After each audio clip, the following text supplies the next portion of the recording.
Pas kemarin di Jakarta, masyarakat tegang nunggu keputusan Mahkamah Konstitusi.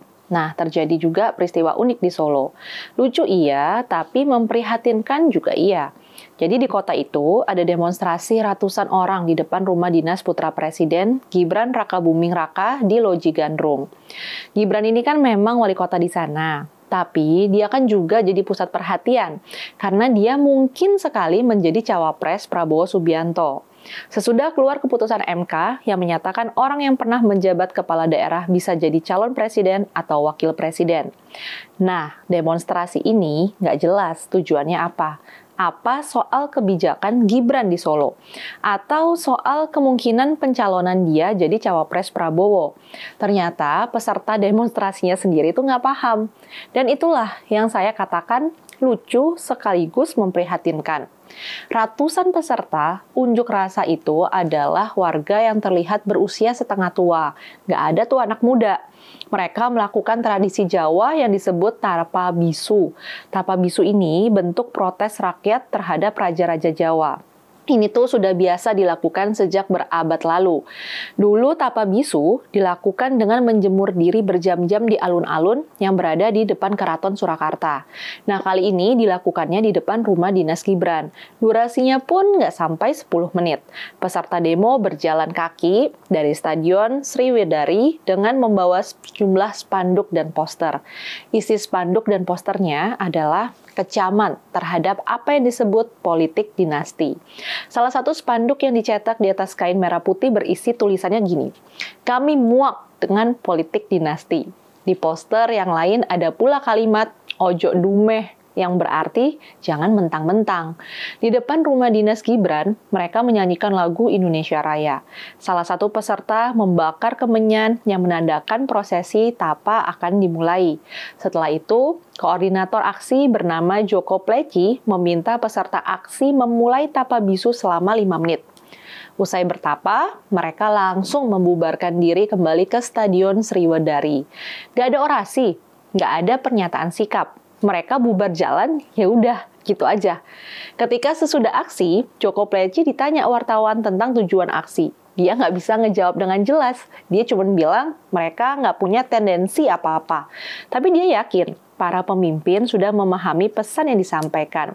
Dia nggak bilang aksi itu ditujukan untuk Gibran. Dia juga nggak secara tegas bilang ini ada kaitannya dengan kondisi politik yang sekarang.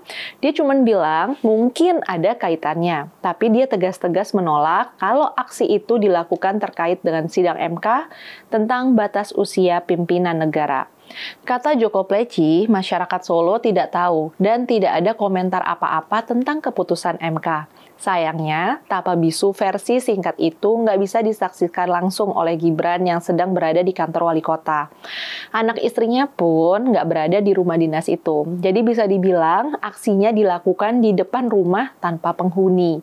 Gibran itu baru datang beberapa saat setelah aksinya bubar. Karena itulah dia menyusul ke Stadion Sriwedari untuk bertemu langsung dengan para demonstran. Dia ingin nanya, apa yang menjadi keluhan masyarakat Solo? Pertemuan berlangsung, tapi percakapannya menggelikan. Dialog Gibran dengan warga ini direkam sama wartawan. Videonya bisa disaksikan di media sosial. Para warga peserta demo itu naif, lugu, jujur, bicara tentang mengapa mereka ikut demo. Gibran bahkan mengajak mereka untuk datang dan ngobrol di rumahnya. Tapi mereka menolak dengan wajah yang malu. Gibran berulang kali bertanya, apa keluhan yang ingin disampaikan? Ada beberapa orang ditanya begitu dan jawabannya sama. Nggak tahu. Republika misalnya, mengutip jawaban peserta demo bernama Fitri. Fitri menjawab dia datang karena ikut-ikutan diajak teman dan senang bisa kumpul-kumpul. Tapi ketika ditanya Gibran, apa tujuan demo? Fitri menjawab, tidak tahu. Saya cuma rakyat kecil. Saya cuma minta yang terbaik saja, katanya. Ada pula video pendek yang menampilkan ibu peserta demo dengan membawa karton bertuliskan budaya Tapa Bisu. Ketika Gibran minta dia menjelaskan alasan ikut demo, dia jawab, nurut mawon mas atau nurut saja. Gibran bertanya, apa maksudnya Tapa Bisu? Dia cuma ketawa. Gibran tanya lagi nih, jadi protesnya apa? Sambil tersenyum malu dia bilang, boten ngerti. Fastos atau tidak mengerti. Republika juga mengutip percakapan Gibran dengan Korlap Aksi. Korlap itu kelihatan sekali bingung ketika ditanya apa sih tujuan aksinya. Waktu ditanya apa keluhan yang ingin disampaikan, dia menjawab, "Siap-siap, tidak ada keluhan Mas Gibran, tetap top." Dia juga mengacungkan 2 jempol. Dengan geli, Gibran pun berkomentar, "Kalau top, kok di demo?" Seperti saya katakan, demonstrasi ini lucu, tapi sekaligus memprihatinkan. Unjuk rasa adalah sebuah hal normal dalam demokrasi. Demonstrasi adalah sebuah cara komunikasi yang diizinkan oleh konstitusi kita. Gibran pun sebagai wali kota tidak melarangnya.